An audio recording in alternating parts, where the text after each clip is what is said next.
Good morning. Welcome back. This morning we're going to talk about the orphan archetype.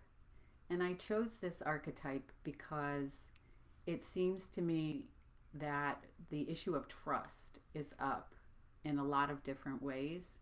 And the orphan archetype is an archetype that really deals with this issue.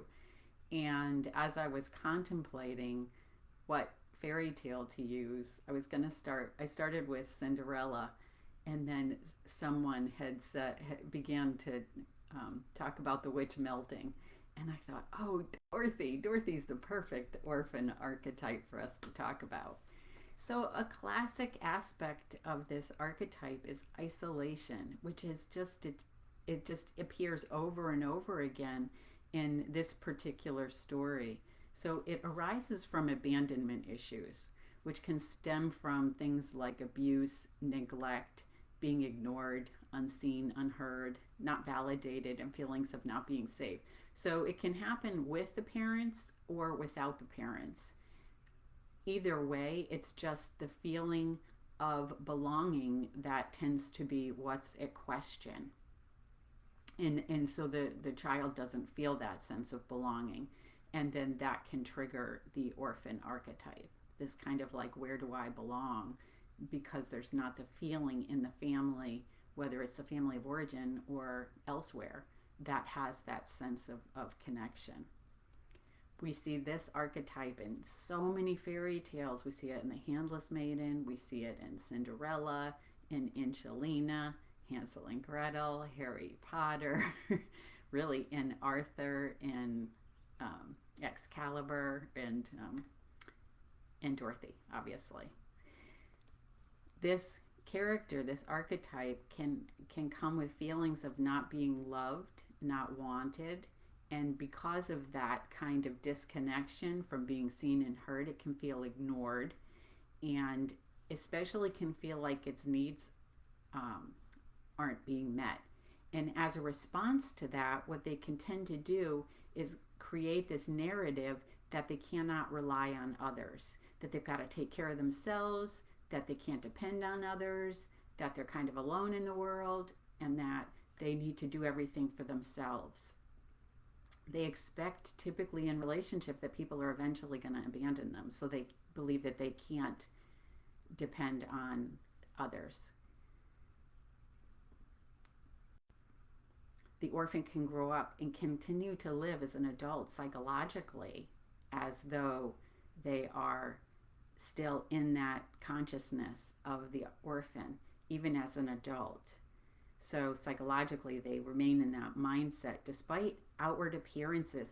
So you can't always tell when someone is like this, because they can look like really successful and very capable and confident, and that can all be just a response to that archetype that was first set into place as a child. They can feel like an outsider, and this can be seen when in your own life, if you feel at times like in a group that you're an outsider, that you are being ignored by others, that you're not seen, valued, or validated. All these things can be an opportunity to really look at this archetype and see, is this at play? And this story is really going to show the ways to resolve this. So abandonment issues can get triggered by silence from another, like no response. So you call somebody and you don't hear back from them for days, and then that can trigger that sense of being abandoned. Oh, here it is again. There can be this, or even a situation where there's just this perception of some kind of rejection or neglect, being left behind or excluded. And all those things can automatically push someone into that sense of being abandoned. And those, again, are ways to see that this archetype is possibly at play in these situations. They can spend a lifetime seeking belonging. That can be something like just this ongoing quest to see, where do I belong? Where do I fit in? And that they can attempt to conform to the expectations of others in order to be included and accepted as a way to get that belonging. So they can lose a sense of themselves in that quest to get that kind of receptivity from someone, to get that kind of validation from someone. They can grow up quickly when they're a child. They can, again, that feeling that they have to take care of themselves can cause them to grow up quickly and make them feel like they have to take care of themselves and fend for themselves. So again, that can just begin at childhood and then follow them throughout life. So with Dorothy, we see that her parents abandoned her, right? Because she lives with Aunt Hem and Uncle Henry. She may feel like her needs are difficult to be met because they're on the prairie, and they talk about the prairie and how desolate it is, how their house is desolate. There's really nothing much in it but a couple of beds, a table, and a few chairs, and a cook stove. There's really nothing. So her needs may not have been met just because of the situation, not because there was neglect on the part of Aunt Em and Uncle Henry, but they would be working hard, trying to make ends meet, trying to eke out a living. And just as a result, she just doesn't get the attention maybe that she felt that she needed in order to get that kind of validation and acknowledgement. So there's this lack consciousness on the prairie, which can contribute to this as well. She might not have felt safe because Aunt Em, remember, she would respond to Dorothy's joy with horror, because when she saw Dorothy's joy, she realized what she had lost. When she first came to the prairie, she was also happy and joyful, and she remembers that when she looks at Dorothy. So typically in a family, if this has happened to someone, then what happens is there can be these covert messages that it's not acceptable and that it's like harming the other person. So this can go into the unconscious. So if there's not a certain amount of joy and happiness in our own lives, it can be as a result of getting these subtle messages from others that our happiness and our joy really wasn't acceptable. That then gets repressed and can go into the unconscious, because anything that's not seen, acknowledged, and validated then goes into that unconscious. And eventually, in order to find that happiness and joy again, will have to be reclaimed. So as I said, there are issues around isolation, being an orphan for Dorothy, because the Kansas prairie is isolated. They talk about in the story how there's no one, that you can't see anyone for miles. Like there's just this, no trees, there's just nothing. It's just flat and desolate. So again, that really points to this sense of isolation. There's no community. There's a sense of not belonging. There's really no one for miles. This, she can also, and then when we see the tornado come, this can be an indication that one of the primary issues is around safety and security, right? Because the tornado comes and immediately there's a response from Aunt Em and Uncle Henry. Uncle Henry runs to the barn, Aunt Em goes to the cellar. It would be important then, especially with this archetype, to be looking at what's the response to feelings of not being safe. Is it to run and hide? Is it, defend, protect, fight or flight? Like, what is the actual response to that? We see with Aunt Em, she goes to the cellar, which means she has an unconscious response. She goes and hides. And we could say that Uncle Henry is running away, and she's choosing to hide, and he's choosing to run. Fortunately, when the tornado comes, it indicates change. So there's a change in consciousness, leaving the family consciousness, like what constellated the orphan archetype in the first place. So how do we move out of that consciousness that has created this particular way of seeing the world and begin to heal it? And that's exactly what happens when the tornado comes, right? The north and the south winds come together, and it represents a conflict. And that conflict is an opportunity in our own lives to begin and look and see, how are we handling this conflict? How are we responding to it? Are we responding to it in the way that our ancestors did, the people around us do? And is there a different response we can have? And that's exactly what happens in the story. The house gets lifted, and she cannot follow Aunt Em. She can't go hide. That door has essentially been closed to her. The house goes up into the air, and when she has an opportunity to go through the trap door, which is what was going to do. He was going to go through the trap. Fortunately, the wind held him up, and she grabbed him and pulled him out and then closed that door, which is interesting because it's a conscious choice that she makes at that point. She makes a conscious choice not to follow in her ancestors' footsteps and to do something different. The house being up in the air means she's in the unknown. She's in uncertainty. And on M, in running to hide or running away like Uncle Henry, is what's known. And so now she's been pulled away from what's known and she's in the unknown. And what she has to do here is to feel the fear. And she feels the fear, and that's when I think she closes the door. The second thing she does is she surrenders. So, and we see this in other fairy tales, right? When the heroine decides to surrender to Providence, because essentially there's nothing she can do. She's in a tornado. She's up in the sky. She's kind of stuck. So she stays where she is. She surrenders to what is. That means really just moving into a place of acceptance. I accept what's happening.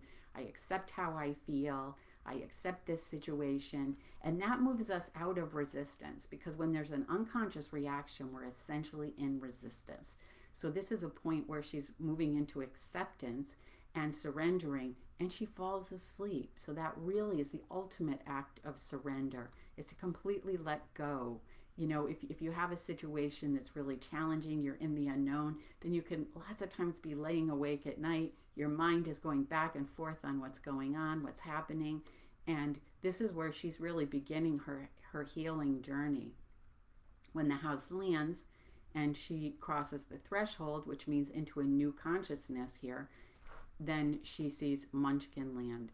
So this is a vision of abundance here, which is the exact opposite, the polarity to the Kansas prairie, as I've talked about in other places before. But what this also shows is connection, right? We have all the little munchkins, and eventually Glinda, the good witch, shows up.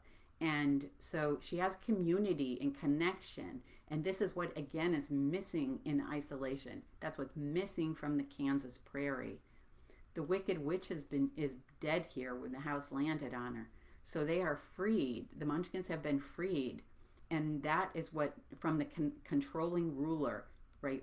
To a degree, we could say that might be Aunt Em and Uncle Henry. This kind of controlling part of us that wants to make things okay in order to get to that sense of belonging and connection. So this is the vision. The vision is one of abundance and connection and community.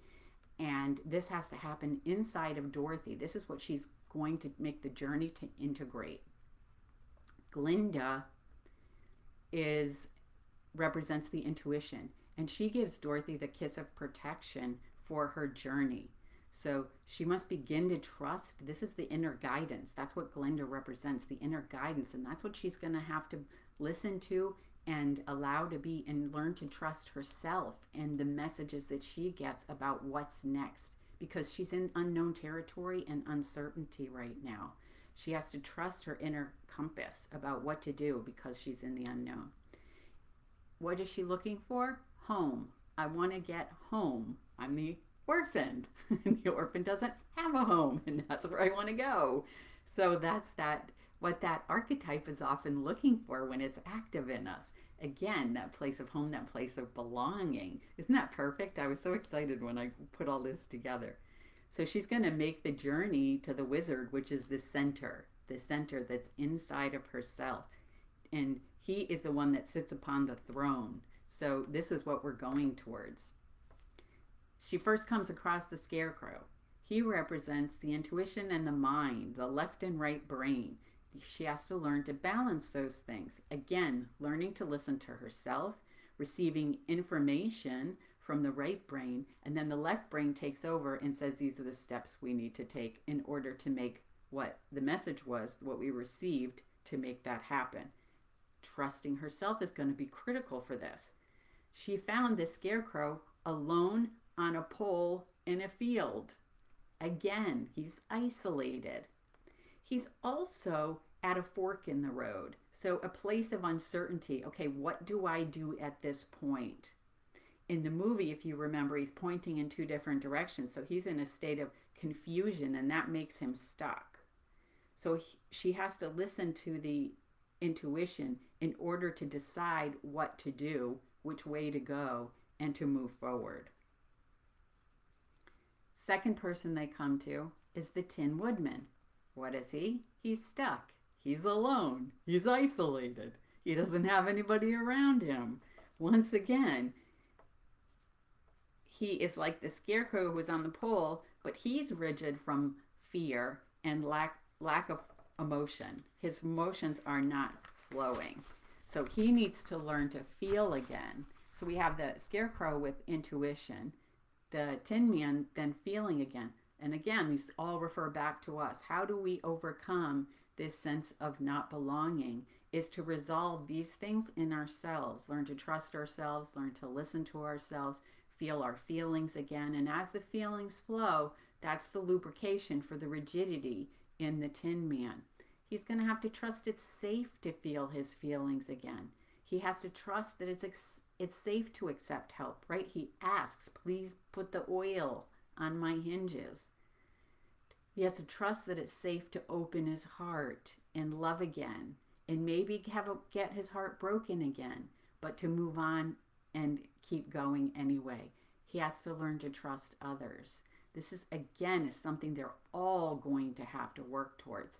Trust is up so much right now for so many of us in our own inner journeys. Third, they come to the Lion, isolated and alone. And his fear causes him to roar, and he's afraid of others, and so he roars to push them away.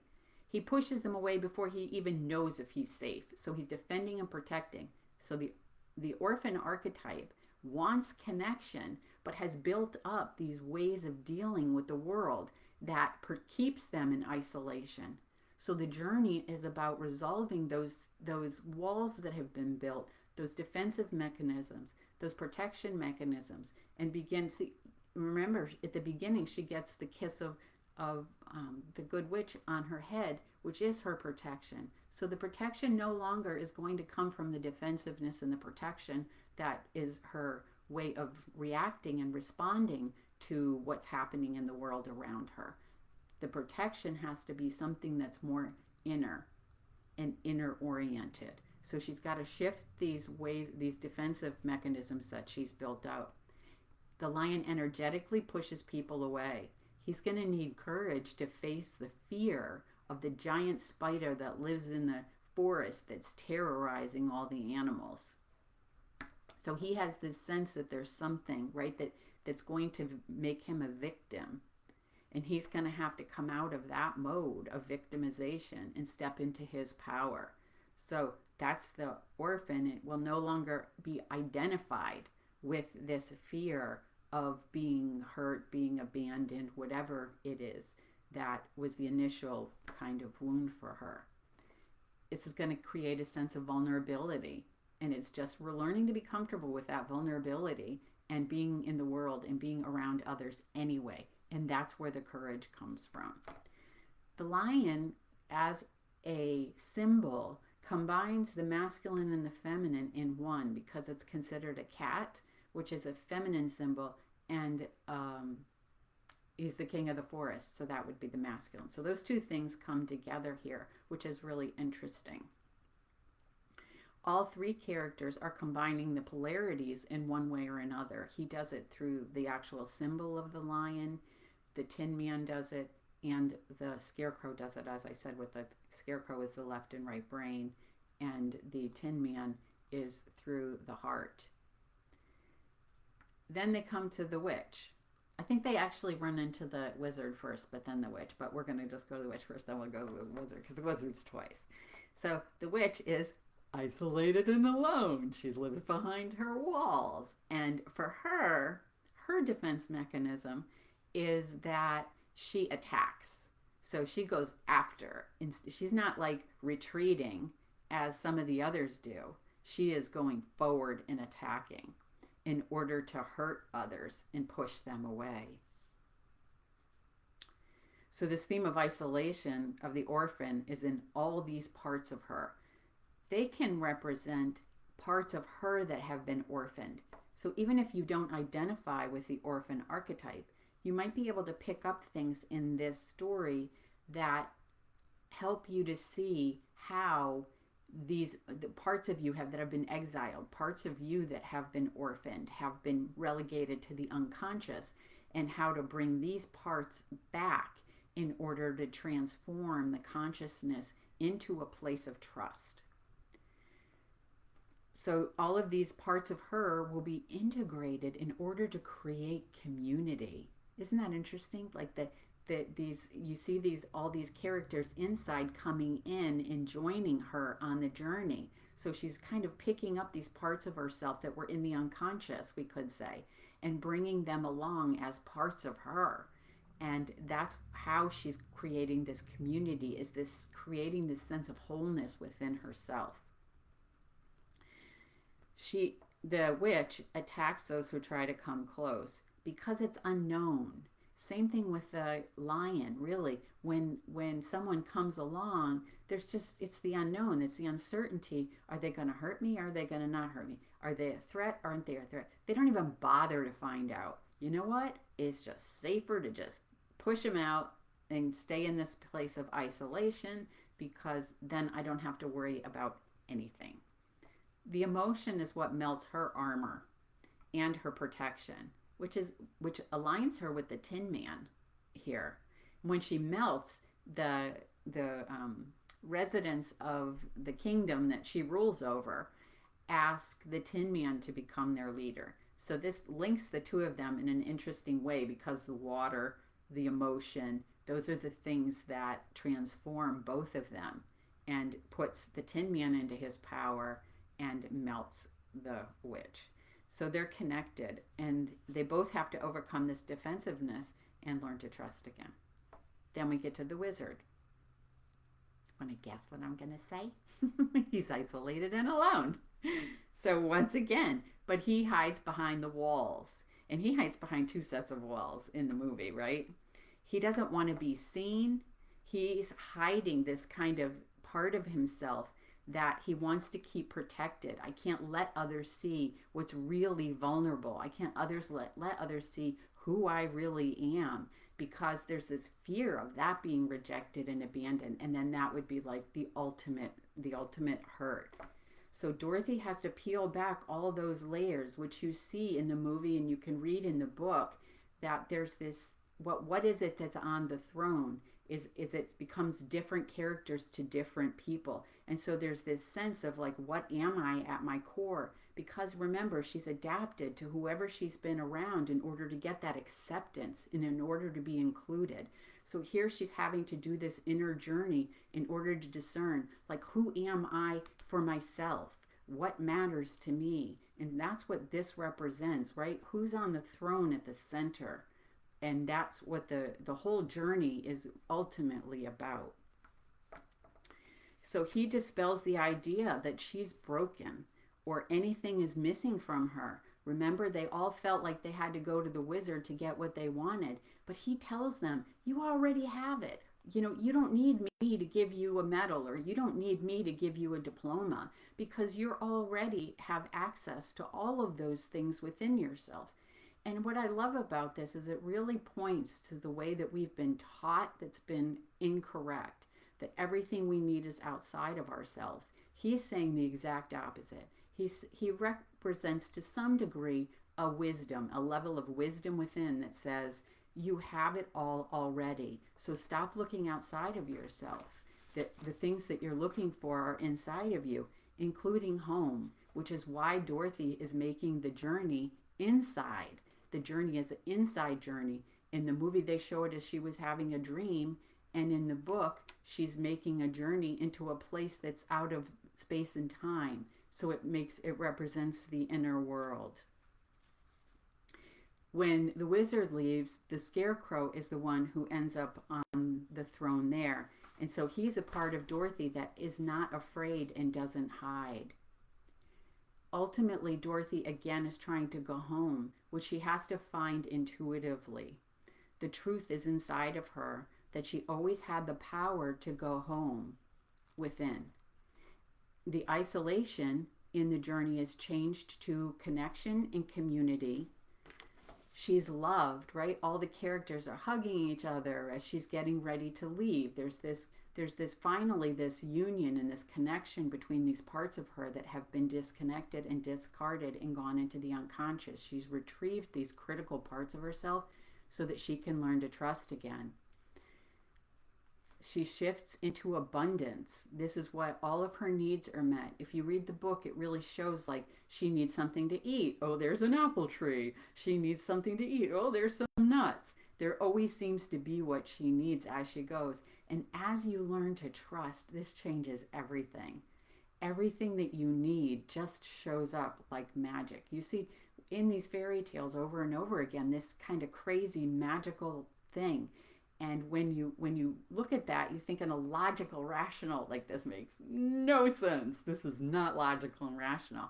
But when you enter into this consciousness, what happens is it really defies explanation. And you'll find things magically happening.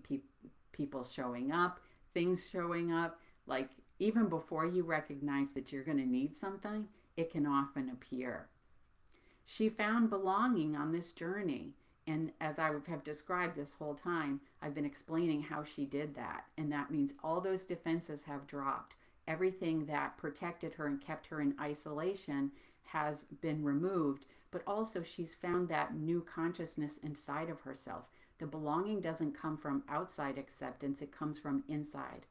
And the reason why that is so critical is because once you understand who you are at your core, once you feel that sense of belonging in yourself, then you don't have to compromise yourself to fit in. You don't have to compromise who you are to get accepted and included because you already have it within and you're not looking to others for validation and acknowledgement in order to feel like you belong because you know that you already belong. You belong here, you belong to the world, you belong to life.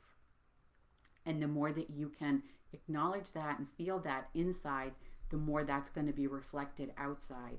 So we've again been taught to look outside for belonging. Where do I belong? Where's my community? But it's inside first in order to then have it reflected outside in a way that's permanent. Because as I said earlier, this seeking for belonging and community can be a lifelong drive to find it. And you might not ever find it if you're always looking for it on the outside. So in the end, Kansas and Munchkin Land gets united. Dorothy, in the movie, Dorothy wakes up and she's there. So the North and South, which was originally portrayed in the conflict we saw in the tornado, that's resolved. The North represents the feminine, the South, the masculine. Those two things come together and are integrated. So we see that the polarities have been transcended and now she's in this unity consciousness. This really helps with trust because we've been, again, brought up to believe. You need to understand, you need to see what you can trust. You need to sense what you can trust and what you can't trust. And the deeper truth is, in a unitary consciousness, that trust is in trust of everything, that we understand that whatever happens to us, whatever comes to us, even Dorothy's origins and our childhood experiences, whatever they were, we can trust that they were intended to set us up to have specific experiences to resolve maybe ancestral lineage, to resolve maybe past life issues. And all of those things were set up for us to resolve in order to help the collective consciousness evolve, the collective unconscious evolve, and help humanity move and evolve into a new level of consciousness. When we understand those things, then we know everything that comes to us, everything that happens to us has a purpose. It has meaning. It has love behind all of it in order to free us from these conditions that we've been born into, that we've been conditioned into. And in the end, Dorothy is free. She has her joy again. She has all those things. When she's back in Kansas, that life has returned, abundance has returned, and she's connected to everyone and everything. And she no longer has to look outside for it because she has the foundation that she's created inside through the journey that she's made. I love that story. I loved how all the pieces just fit together. I had never, all the years I've been working with that story, I never saw all that before. I never saw how every single character was isolated and every character was on their own and had all these defensive protections and all these mechanisms that when you transform them, it puts you into a place of trust. And if you do one thing, if you only do one thing, then just focus on trust and it will transform your life. I guarantee it. It's amazing. So, thank you for watching. Thank you for listening.